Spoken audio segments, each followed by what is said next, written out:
There's a lot of layers here. Um, I have to say, just to for full disclosure, I am a race man, and I adhere to the ideology of race first, and I accept the reality of races and racial distinctions between peoples and populations. Most Um, most of the but people what know are that are like Yeah, that. yeah, that's where yeah, Right. yeah. Okay, so having said that, there are many concepts here and arguments in the text that I feel that we have to speak to.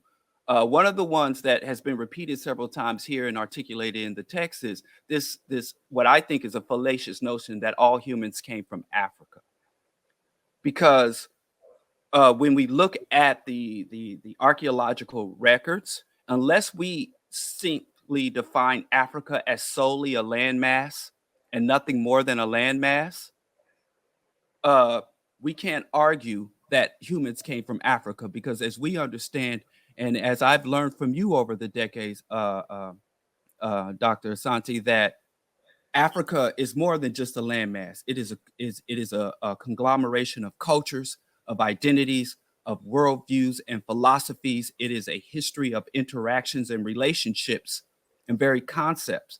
And many of the people that we would call white or even Asian or East Indian, they were not there during that, what is called, which I learned from Marimba Ani, the Asili, the cultural matrix or the cultural germ seed. They were not there for that. So if they were not part of that, if their lineage does not go back to that, we know that other cultures, languages, human relationships, worldview, and identities were evolved, came out of other regions. So yeah, humans came from a particular landmass, but that landmass was not identified as African, and those people are not identified as African. So I don't understand what we can gain from this notion of articulating over and over that the human primate evolved from Africa, which I know no respectable archaeologist or scientist or geneticist would argue that. But if we go beyond simply uh, the biological evolution of the human primate, once we get into culture, identity, history, relationships, how is that even relevant? Because we have many cultures, relationships, and structures that are absolutely not just alien to Africa, but hostile, innately hostile to the very existence of those cultures Mhm, and African people. mhm. What is the Okay. relevance Very Well, of my we all came from Africa?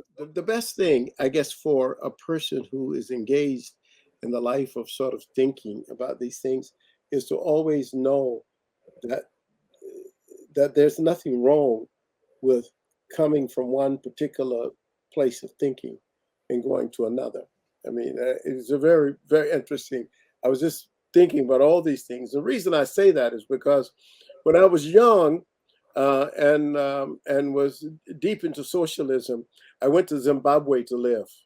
And after living in Zimbabwe, I came back and I said, well, I'm really a real radical African culturalist. But and the reason I'm saying that, brother Diallo, you pronounce it instead of Jallo, or brother Diallo, is because when you say you're a race man, I know about that because Henry Louis Gates told me he was a race man, and somebody told me that Clarence Thomas once said he was a race man. So it was clear to me. That's messed up, Dr. Asante. You And taking that, that's shots, that, man. You that's throwing no you. I'm just hopping. that's like I'm that's a hopping two in. that was a two piece, Doc. I'm That was hopping a two piece. into it. I'm hopping into it because I said if Clarence is a race man, then what Clarence is actually talking about is I'm a black man. My thing is that uh, that when you look back, I mean, we can say yes. I'm a. If people say, are you a black person? I say yes, I'm a black person. But actually, before 70,000 years ago, Brother Diallo, before 70,000 years ago, everyone in the world who was Homo sapien was black. There was no distinction. The differentiation between humans occurred after the migration out of the African landmass. That is science. Now we can argue, people can argue and say, no, I don't believe that, and I do believe in polygenesis. No, but this is scientifically correct. And that's why it's scientifically correct when we argue that DNA, according, and there are articles on this. Brother Shamaka Kieta has written on this, but not only Kieta has written on it. You can go back and see in 1984, there were whole articles done on 147 placentas of women. They looked at from all over the world, and they traced the origin of the DNA to East Africa, to a woman in East Africa. So all humans, and Spencer Wells' work on the human family tree. The human family tree is everywhere. It's scientific work. One can argue. I have a lot of arguments with a lot of people who just argue. I don't argue emotionally. I'm a rationalist, and I'm a deep scientific rationalist. That's the only thing that makes sense to me. I can't argue any other way. So when I look at the fact that when human beings, Homo sapiens, the only Homo sapiens, I'm not talking about primates. I'm not talking about hominins like Homo erectus. I'm not talking about that. I'm not talking about Neanderthals. I'm talking about Homo sapiens. Homo sapiens are only about 300,000 years old.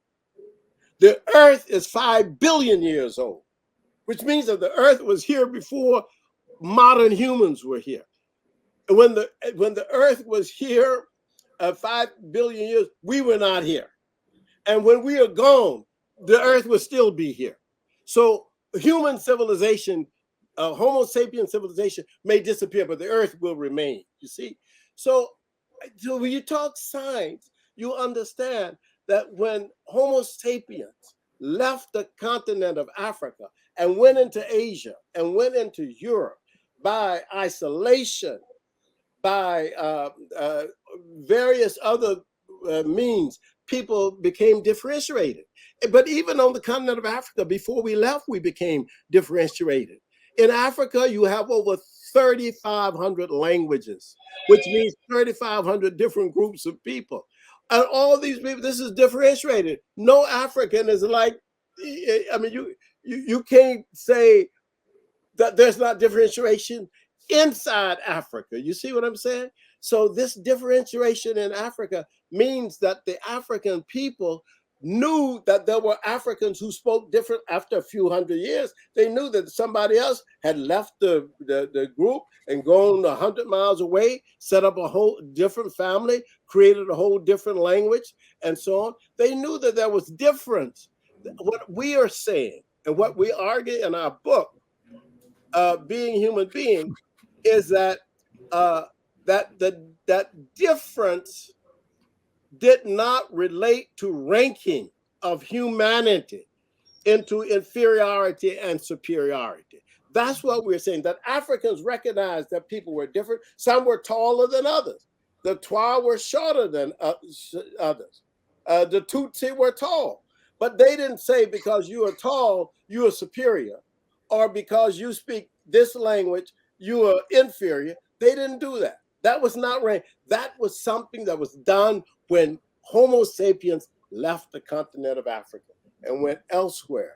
And then after that, people began to develop these notions about, well, these are the other, and these are this and that, and so on. But ultimately, and what we have to do is to dismantle that thinking. That's I have to say,